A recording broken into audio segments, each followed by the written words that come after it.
Então, gente, agora estamos aqui no nosso compilador e nós vamos resolver um problema de duas formas possíveis. Na primeira forma, a gente vai resolver sem usar funções, na segunda a gente vai resolver usando funções. Então, qual que é o nosso problema? Nós temos uma tabela de produtos. Essa tabela tem três colunas. A primeira coluna é a coluna de índice, a segunda coluna é a coluna de preços e a terceira coluna é a coluna de estoque. E o nosso problema é o seguinte: nós queremos dar para o nosso usuário a opção dele organizar essa tabela de qualquer uma das três formas em ordem crescente. O que isso significa? A nossa tabela ela já começa por ordem crescente de índice. Então, os nossos índices estão aqui: 0, 1 e 2.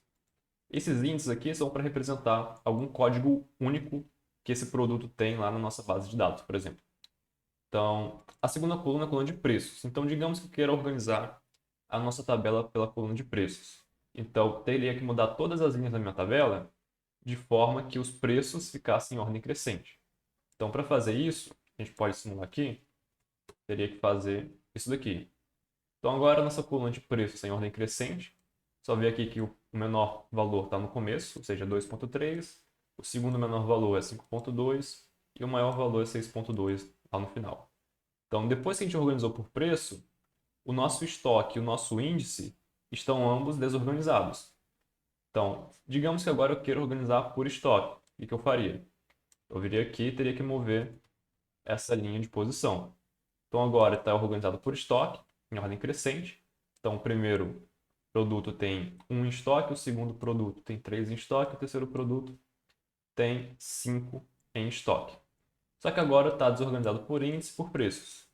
E nisso a gente vai dando a opção para o nosso usuário organizar da forma que ele bem entender. Então, vou apagar aqui. Ok, então tem essa tabela que eu já digitei aqui para poupar tempo. E nós temos os valores que estão aqui. O que a gente precisa ter cuidado é o seguinte: a tabela, como nos foi dada, está orientada por colunas. O que significa que aqui dentro estão os valores das colunas e não o das linhas.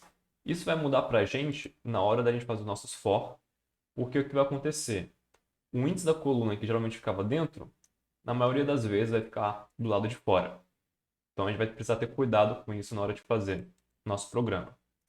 Então, para começar, o que eu quero fazer? Eu quero imprimir da forma como está a nossa tabela, para depois a gente poder ir comparando toda vez que a gente for organizando ela. Então, a primeira coisa que eu vou falar aqui é a tabela organizada por índice, porque é a forma como ela começa organizada, e vou simplesmente imprimir ela do jeito que ela está aqui. Então, como é que eu vou fazer isso? Primeiro, eu vou colocar o meu índice de coluna, como eu falei para vocês, precisa ter esse cuidado.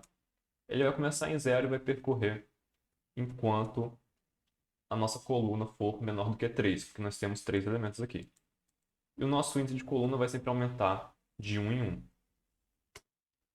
Ok, e agora o que a gente vai fazer? Ele vai fazer o seguinte: dentro daqui, a gente vai colocar o nosso segundo for e dessa vez sim o nosso índice de linha. Também vai percorrer enquanto for menor do que 3 e vai sempre aumentar o índice de 1 em 1. Então, feito isso, o que falta para a gente fazer aqui agora é basicamente o printf. Então, nós vamos imprimir o cento 0.2f, porque nós estamos imprimindo valores de uma matriz real, de números reais. Então, se a gente colocasse aqui %d, ele iria dar erro, porque a gente não está imprimindo números inteiros, está imprimindo números reais. E depois de imprimir, vou dar um espaço, que é para os valores não ficarem colados um com o outro.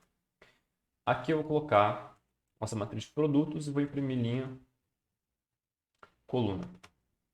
Agora, fora desse for, eu vou botar um printf aqui também e vou dar um contra/n, que é para cada linha não ficar colada uma na outra. Falando nisso, eu vou também colocar um contra/n aqui em cima, pelo mesmo motivo, para essa parte não ficar colado com o primeiro printf aqui de dentro. Então, feito isso, a gente pode inclusive rodar para ver a tabela impressa.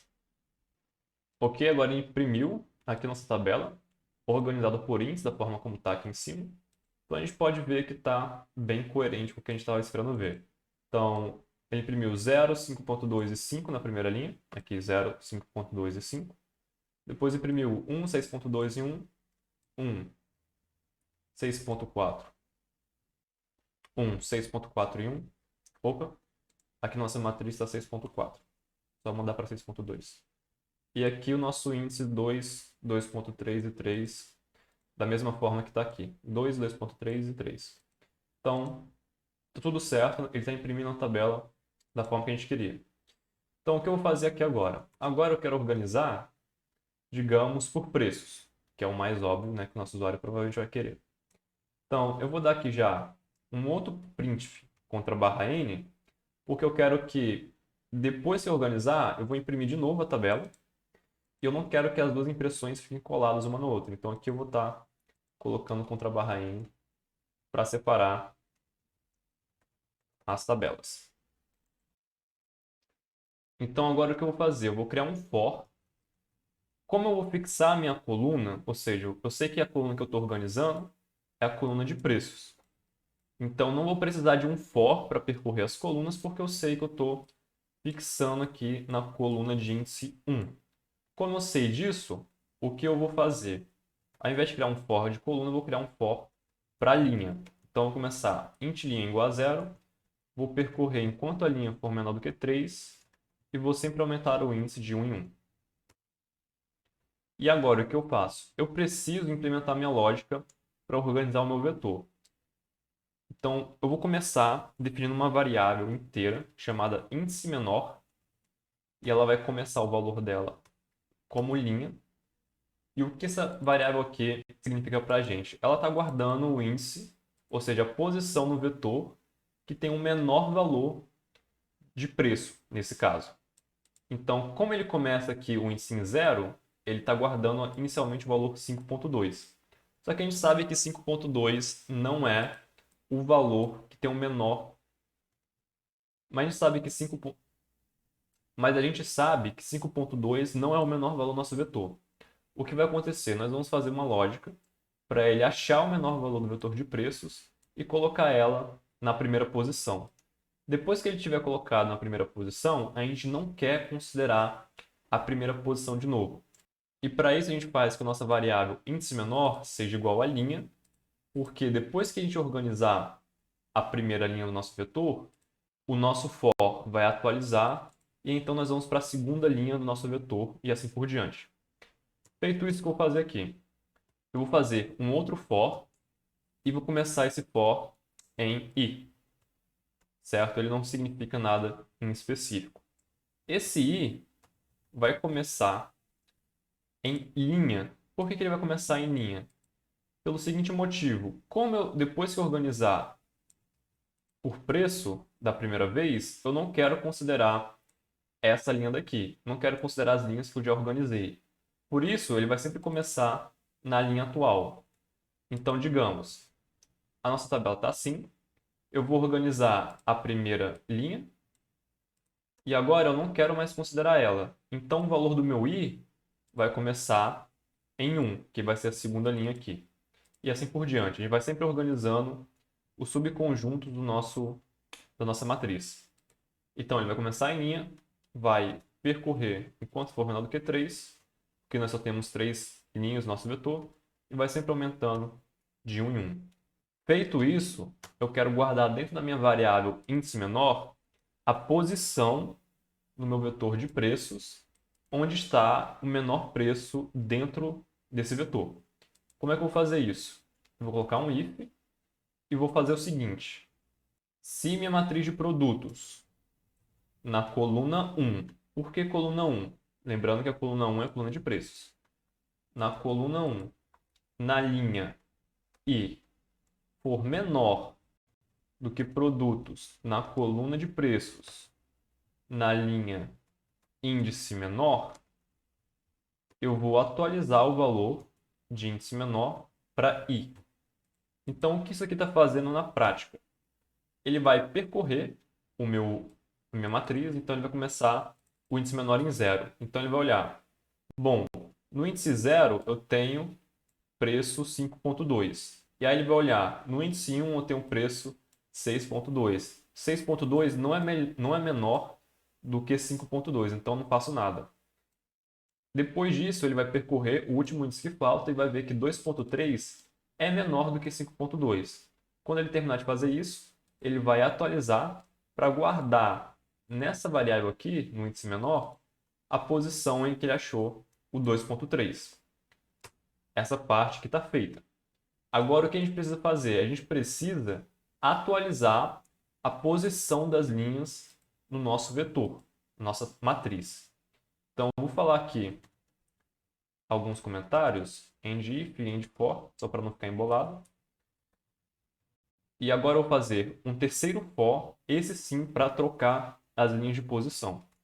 Eu vou começar esse for com uma variável j. Esse sim eu vou começar em 0, vou percorrer enquanto for menor do que 3 e também vou sempre aumentando de 1 em 1.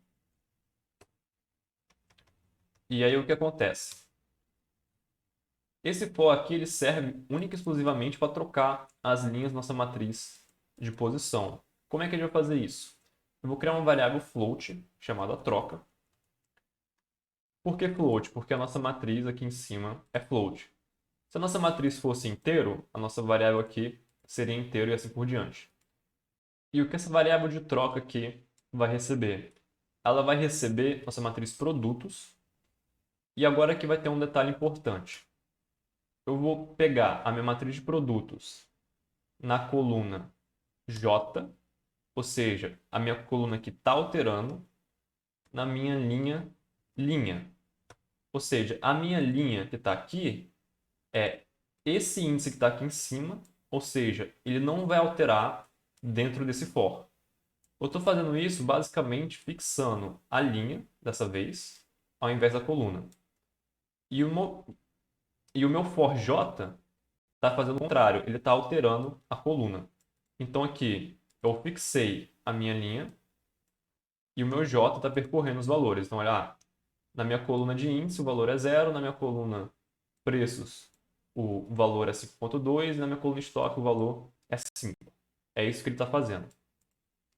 E agora o que eu vou fazer? Eu vou trocar de posição a linha que eu encontrei que tem o menor preço pela linha no começo da minha matriz. Como é que eu vou fazer isso? Bem simples. Agora eu vou pegar produtos na minha coluna J, na minha linha de índice linha, ou seja, na linha que está fixada, e vou falar que ele é igual ao meu produto na coluna J e na linha em que ele achou o menor valor. Então, é aqui que eu estou usando minha variável índice menor. E agora eu preciso fazer justamente o contrário. Eu preciso pegar meu produto J na linha índice menor e vou falar que esse valor aqui agora é igual à minha variável troca. Então, basicamente, eu estou trocando essas duas linhas de posição. Aqui eu estou salvando o valor que estava na linha originalmente. Depois que eu sobrescrevo o valor que estava nessa linha com o valor que estava nessa segunda aqui, eu perdi a informação que estava aqui dentro. Então, como eu salvei a informação nessa variável temporária aqui, agora eu posso falar que essa segunda linha aqui é igual à primeira. Então, é basicamente isso. Agora, o que eu vou fazer? Eu vou simplesmente imprimir novamente, então eu vou copiar esse código aqui. Então, eu vou copiar aqui e ao invés de falar que está organizado por índice, eu vou falar que está organizado por preço. E depois disso, ele vai simplesmente imprimir para mim a matriz, só que organizada por preço. Então, eu posso rodar o meu programa sem nenhum problema. Ele terminou aqui de executar e a gente pode ver que ele organizou em ordem crescente de preço da forma que a gente queria. Então, ótimo, sem nenhum problema, nosso programa está funcionando. Ele imprimiu da primeira forma, organizado por índice, e da segunda, organizada por preço.